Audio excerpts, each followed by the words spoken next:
ናችሁ ልጆች? ደህና ናችሁ? በጣም ጥሩ።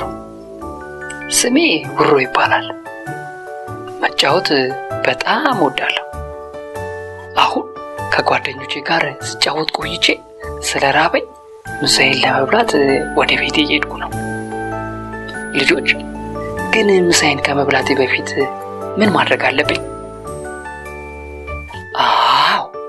ምሳዬን ከመብላቴ በፊት እጄን በውሃና በሳሙና መታጠብ አለብኝ።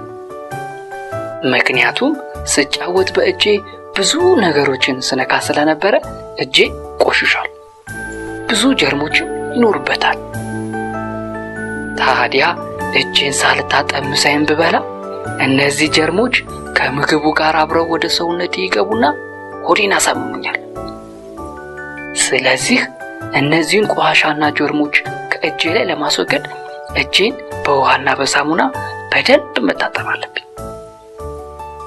አዎ ልጆች፣ እናንተም ሁሌ ምግባችሁን ከመብላታችሁ በፊት እጃችሁን በውሃና በሳሙና መታጠባችሁን እንዳትረሱ እሺ?